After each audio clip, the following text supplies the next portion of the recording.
Bonjour frères et sœurs, bienvenue dans Prière Inspirée. Je suis heureux de vous retrouver avec notre invité, le docteur Moussa Touré. Bienvenue encore, docteur. Merci de me recevoir sur votre plateau. Avec plaisir. Et avec vous, on parle de prière pendant cette semaine, ça tombe bien. C'est le titre de l'émission, Prière Inspirée. Je crois que vous allez être vraiment fortifiés à travers cette semaine de prière. Le docteur nous expliquait hier avoir vraiment ce ministère, cet appel par rapport au réseau de Sentinelles. Je crois que vous allez être encouragés dans votre vie de prière et comprendre peut-être un peu mieux ce que vous vivez, certains d'entre vous, à la maison dans la prière. En méditant tout à l'heure, je lisais le passage de Marc au chapitre 4 quand Jésus parle des différents terrains. Et je voudrais vraiment vous encourager par rapport à l'appel que vous avez reçu de la part de Dieu, entre autres de la prière. Jésus dit que parfois on passe par cette tribulation où le prix à payer finalement. Et c'est vrai qu'il y a un prix à payer pour demeurer et garder cet esprit de prière dans nos vies personnelles. Mais Jésus dit aussi que certains, par les soucis du monde, donc les soucis, les difficultés de la vie, parfois aussi la séduction des richesses ou d'autres convoitises, empêchent la parole de porter du fruit et de porter l'effet désiré. Alors c'est vrai, Dieu nous appelle à vivre plus dans la prière, à aller plus profondément dans la prière. Et aujourd'hui, je voudrais une nouvelle fois vous encourager à vraiment délaisser tout ce qui pourrait vous défocaliser de votre appel. Anne était dans le temple, elle a réussi. Et pourquoi elle a réussi? C'est parce qu'elle était consacrée. Elle était là dans le temple, passant son temps dans la prière et également le jeûne, qui est une aide extraordinaire pour vivre dans l'esprit de prière. Et il est écrit aussi dans Marc au chapitre 3, Jésus parle de ce royaume et il dit qu'un royaume, s'il veut subsister, ne peut être divisé. Et si Satan se soulève contre lui-même, eh bien, il est divisé, personne ne peut subsister, il ne peut subsister, ni son royaume. Il dit qu'il n'y a personne qui entre dans la maison d'un homme sans avoir auparavant lié cet homme fort. Malheureusement, frères et sœurs, le problème c'est que parfois c'est nous-mêmes l'homme fort. On veut voir la gloire de Dieu, on demande que le Seigneur se manifeste, mais on ne veut pas passer ce temps dans la prière. Et on empêche l'homme fort que nous sommes de pouvoir vivre des choses fortes avec le Seigneur. Alors avant de laisser la place au docteur, juste un témoignage édifiant encore aujourd'hui de Tina. Elle dit « Ça fait 2 ans que je suis régulièrement vos émissions qui sont véritablement très bénissantes. Par celle-ci, ma fille et moi avons reçu le baptême du Saint-Esprit et manifesté le parler en langue. Et aujourd'hui, durant l'émission avec l'invité Jean-Luc Traxel, intitulée « N'ayez pas peur d'expérimenter la puissance de Dieu », j'étais en train de penser à une peur d'avoir une infection urinaire car je sentais les premiers symptômes. Et à ce moment-là, précisément, le pasteur Jérémie a eu une parole de connaissance qui disait « Je veux prier pour une personne qui a peur d'avoir une infection urinaire ». Il a chassé la peur liée à cela. Et de suite, je n'ai plus ressenti les symptômes désagréables. J'ai senti une envie forte d'uriner. Et une fois cela effectué, j'ai senti que ma vessie était totalement purifiée. Gloire à notre Seigneur Tout-Puissant. Et Dieu se glorifie à travers vos émissions. Demeurez tous bénis. On vous bénit également, Tina. Merci d'avoir partagé avec nous ce témoignage. Et nous savons combien de personnes souffrent de tels problèmes. Nous voulons déclarer la gloire de Jésus-Christ au niveau de votre intimité, de vos membres intimes. Nous proclamons la gloire du Seigneur. Alléluia. Il est saint et il purifie par son sang tout problème de ce genre. Le Seigneur est bon. Et je voudrais déclarer pour vous qui souffrez d'un problème quelconque ou d'un problème de ce genre, la gloire du Seigneur Jésus-Christ et la main de Jésus-Christ qui vient par son toucher, par son autorité, par son amour et par sa force qu'il a, comme sa parole, d'assujettir toutes choses. Nous assujettissons maintenant toute maladie, toute infection dans le nom de Jésus-Christ et nous déclarons votre liberté, votre délivrance par son amour. Recevez par la foi, n'écoutez pas seulement, mais recevez par la foi. Dites « c'est pour moi » et croyez que vous avez reçu au moment où nous l'avons déclaré. Amen. Et vous le verrez s'accomplir. Gloire à Jésus-Christ. Amen. Docteur, merci déjà pour l'émission d'hier. Vous avez partagé ce que le Seigneur Jésus vous a dit dans un temps de visitation. Oui. D'abord, quand vous avez été sauvé, que vous l'avez vu, et également ce jour-là où en prière, le Seigneur vous a dit, vous a parlé pour la 3e fois avec autorité, en vous disant de quitter, de sortir de l'enfance de l'esprit. C'est vraiment très interpellant et aujourd'hui, on va aller encore un peu plus loin dans le partage. Gloire à Dieu. Gloire à Dieu. Oui, effectivement, j'étais musulman lorsque Jésus est venu me visiter et c'était en plein jour. Et lorsque je l'ai vu, il m'a dit je t'aime, je suis mort pour toi. Et c'est à partir de là que ma vie a été transformée.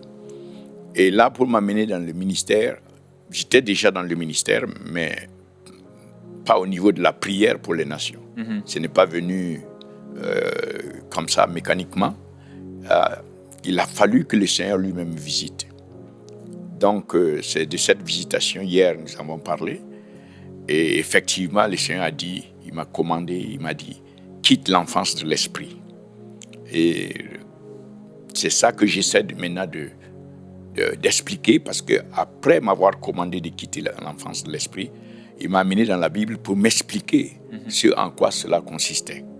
Et la première des choses, la première étape, c'est de pouvoir prier avec une vision. Que ma vie de prière, le mode de prier, ne soit pas seulement lié aux circonstances. Il arrivait que je prie pour les nations. Parce que lorsqu'il y avait des tremblements de terre, ou bien lorsqu'il y avait une guerre, lorsqu'il y avait des événements dans une nation donnée, on se levait pour prier pour cette nation. Mais il voulait qu'on dépasse ce genre de prière de circonstances. Il voulait qu'on arrive à comprendre que Dieu a une destinée pour les nations et à saisir la vision, comment Dieu entend transformer ces nations et participer à cela par la prière. Et c'est ce que Jésus-Christ m'a expliqué en commençant par le livre de Matthieu chapitre 9, et nous allons parcourir rapidement à partir du verset 35 à 38. Alors, verset 35, je lis, Jésus parcourait toutes les villes et les villages, enseignant dans les synagogues, prêchant la bonne nouvelle du royaume et guérissant toute maladie et toute infirmité. Verset 36, voyant la foule, il fut saisi, il fut ému de compassion pour elle, parce qu'elle était languissante et abattue, comme des brebis qui n'ont point de berger. 37, alors il dit à ses disciples, la moisson est grande, mais il y a peu d'ouvriers. 38, priez donc le maître de la moisson d'envoyer des ouvriers dans la moisson. Donc voilà, nous voyons à travers ce passage que Jésus-Christ exerçait un ministère dans les synagogues. Il allait de ville en ville, de village en village. Et il faisait un ministère excellent parce qu'il enseignait. Et vous savez que c'est le maître de l'enseignement. Il n'y a pas plus meilleur enseignant que Jésus-Christ. Donc il enseignait, il prêchait, il guérissait, il rendait un ministère d'excellence. Cependant, au verset 36, nous voyons un changement dû au fait qu'il a vu. Il a eu une vision. Jésus-Christ lui-même exerçait un ministère jusqu'au jour où il a eu une vision.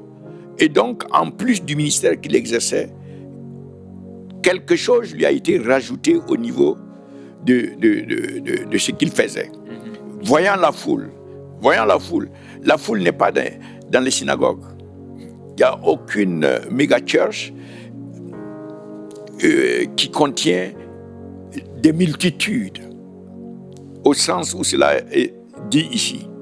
Donc, cela porte à penser que pendant que Jésus était dans les synagogues en train de rendre ministère, le Saint-Esprit lui a donné une vision, a ouvert ses yeux, et il a vu une multitude de gens qui étaient différentes de celles à qui lui, Jésus, rendait ministère habituellement dans les synagogues. Parce que la foule qu'il voyait était égarée, sans brebis, sans aide, languissante, sans perspective. Donc cette vision a affecté son cœur. Cette vision est capitale. Parce que si nous repartons dans l'Ancien Testament, la plupart, sinon tous les prophètes, commençaient par une vision. Dieu mettait dans leur cœur, dans leur esprit, une vision qui était l'expression de sa pensée, de son conseil, de ses plans. Et ces prophètes recevaient la pensée de Dieu qu'ils devaient exprimer au peuple de Dieu. Le verset de Éphésiens chapitre 1, Éphésiens 1 verset 11 dit que Dieu ne fait rien il ne fait rien. Disons autrement, Dieu fait toutes choses selon le conseil de sa volonté. Donc, il est impossible d'obtenir de Dieu quelque chose si cette chose n'est pas conforme au conseil de sa volonté. Car nul ne peut obliger Dieu à faire selon sa volonté à soi-même, mais selon la volonté de Dieu. Et ici, dans Éphésiens 1, verset 11, nous voyons qu'il est écrit que Dieu ne fait rien que selon le conseil de sa volonté. Et dans le livre de Psaume aussi, Psaume 33, verset 10 et 11, Dieu dit qu'il va amener tous les autres plans, les projets, les conseils des païens à néant. Mais seul son conseil va prévaloir, sa volonté va prévaloir. Il en est ainsi un peu partout dans la Bible. Dieu est souverain et il agit selon son conseil, selon sa volonté. Alors ici, Chaza, le terme hébreu de vision que les prophètes dans l'Ancien Testament recevaient, Jésus l'a reçu ici. Il a reçu une vision qui était le conseil, l'expression de la volonté, de la pensée de Dieu. Il l'a reçu dans son cœur pour sa vie. Cela est venu amener son ministère dans une autre dimension. Parce que ça a transformé son cœur. La Bible dit son cœur fut saisi. Il fut saisi, il fut ému de compassion. Il fut ému de compassion pour elle. C'est une compassion qui lui est venue par la vision qu'il a reçue. Il y a des choses que nous ne pouvons pas recevoir sans vision. Et là, le fait que son cœur a perçu une foule et les conditions de cette foule, son cœur a changé, son cœur a bougé. Et le fait que son cœur a bougé l'a mené dans d'autres dimensions du ministère, parce qu'il s'est tourné vers ses disciples. Il s'est tourné vers ses disciples. Et là, nous voyons l'intérêt d'être proche dans l'intimité de Christ. Parce qu'il y avait possibilité pour lui, Jésus, de se tourner vers d'autres personnes qui étaient dans les synagogues ou qui étaient à l'extérieur. Mais il s'est tourné vers ses disciples, ceux qui étaient les plus proches de lui. Et être très proche de Jésus a ce bénéfice que nous sommes plus disposés à saisir le cœur de Jésus, le cœur de compassion, à saisir sa vision. Donc Jésus s'est tourné vers ses disciples pour leur transmettre la vision qu'il venait de recevoir, pour leur transmettre la compassion de son cœur pour ces foules. Et il leur a adressé la parole en ces termes. Il a parlé de la moisson. Il a dit ceci. Alors il dit à ses disciples, la moisson est grande. Bon, jusque-là, Jésus s'intéressait aux synagogues. Les synagogues qui sont les symboles dans le passé de l'Église. Là où le peuple de Dieu se réunit pour adorer Dieu, pour écouter sa parole, etc. Mais là, Jésus est en train d'introduire un autre concept, le concept de la moisson. La moisson est grande, mais il y a peu d'ouvriers. La moisson est abondante. Donc, il introduit auprès de ses disciples un concept supplémentaire à celui des synagogues. Il introduit le concept de moisson et il veut régler un problème concernant cette moisson. Il dit, mais il y a peu d'ouvriers. C'est-à-dire qu'il aurait souhaité qu'il y ait autant, sinon plus d'ouvriers pour la moisson. Il dit, il y a peu d'ouvriers. Donc là, il y a un problème qui se pose pour la moisson. Et il aurait bien aimé ne pas perdre cette moisson. Alors, il donne une instruction, il donne un commandement. Dans toute la Bible, c'est la seule requête, en quelque sorte, de prière de Jésus-Christ vis-à-vis de ses disciples. Il dit prier. Il dit prier. Nous savons qu'il leur a demandé d'être avec lui en prière à Gethsemane. Mais ils se sont endormis. Ici, il leur donne un commandement, un ordre concernant la moisson. Il dit, priez le maître de la moisson d'envoyer des ouvriers dans sa moisson. Priez le maître de la moisson. Donc, ce n'est pas le fait qu'il n'y avait pas de prière dans les synagogues. Dans les synagogues, il y avait des prières pour maintenir les synagogues, pour que la parole, l'enseignement, les prédications, les guérisons, les délivrances, tout cela, l'accroissement, qu'il y ait beaucoup plus de personnes qui viennent dans les synagogues, qui étaient les symboles de l'Église. Il y avait des prières, mais ces prières étaient destinées à l'édification des synagogues. Ici, il faut un autre genre de prière pour gagner la moisson. Ces deux types de prières sont différents. Donc, à la vie de prière pour l'édification de l'Église, la fortification de l'Église, il faut que nous puissions être formés à la prière aussi pour gagner la moisson. Il y a un autre genre de prière qui est dans ces conditions-là ici, une prière de vision. Parce que c'est après que Jésus a eu une vision, après qu'il a été transformé dans son cœur, il a eu une compassion nouvelle, en plus de la compassion qu'il avait pour la guérison des âmes dans les synagogues, il a eu une autre compassion.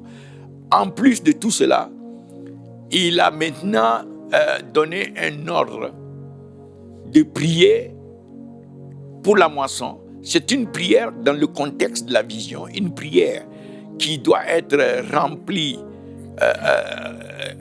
par les cœurs qui vont prier. Ces cœurs doivent être remplis de compassion pour la moisson. C'est-à-dire que pour Jésus, le cœur doit précéder. Le cœur doit porter le fardeau pour ces âmes qui sont égarées. Sans ce fardeau, sans ce désir profond dans le cœur de voir ces âmes arrachées du monde des ténèbres, la prière risque d'être superficielle. Parce qu'il y a deux aspects très importants. Il y a la formulation de la prière au niveau de nos lèvres, et au niveau de la formulation, on peut avoir de belles prières, de belles phrases remplies de versets extra. Mais Dieu dit que la bouche doit parler de l'abondance du cœur. Dieu est celui qui a dit de David, voilà un homme selon mon cœur. Donc Dieu est davantage intéressé à l'état du cœur que simplement à l'expression. Paul même l'a dit, je ne suis pas venu avec une excellence oratoire pour vous parler du témoignage de Dieu. Donc le cœur est capital en ce qui concerne la prière pour la moisson. Il faut que dans le cœur des hommes et des femmes, nous grandissons, nous recevons non seulement la vision, mais aussi la compassion de Christ pour les âmes, la compassion de Christ pour les nations, en plus de la compassion pour ceux qui sont déjà dans la maison. Une fois dans Luc 16, Jésus a dit, qui est ce berger qui ne laisserait pas les 99 qui sont déjà dans la maison pour aller après la brebis égarée. Donc, Dieu soupire dans son cœur, non seulement pour son Église, mais aussi pour les âmes qui sont dehors. Et cette vision des âmes, regardons aujourd'hui 7 milliards d'âmes,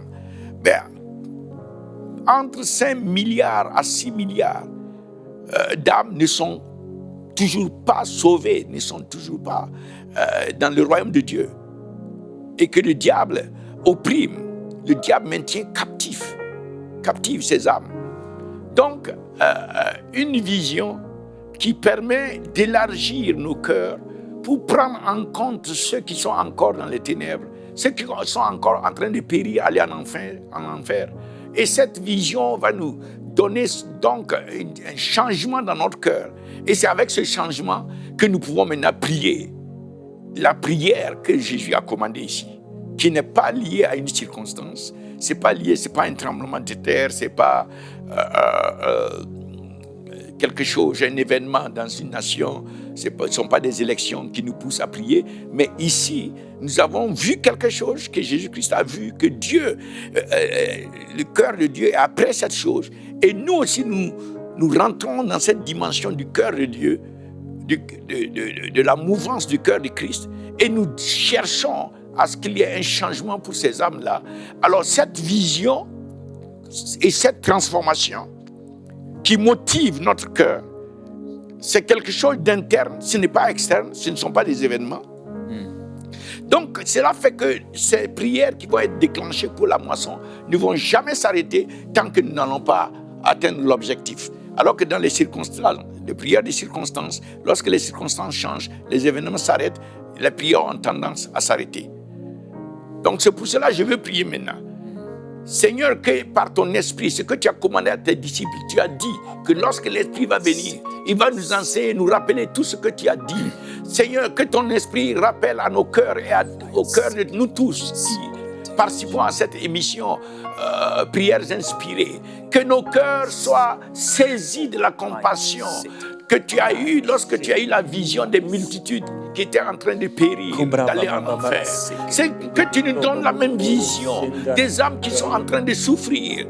Seigneur, lorsque tu nous as lorsque tu as eu cette vision, tout a changé et tu as donné des instructions précises. Seigneur, que nous puissions rentrer dans cette dimension. C'est pour cela que nous demandons, Esprit de Dieu, rappelle-nous ce que Jésus-Christ a dit aux disciples.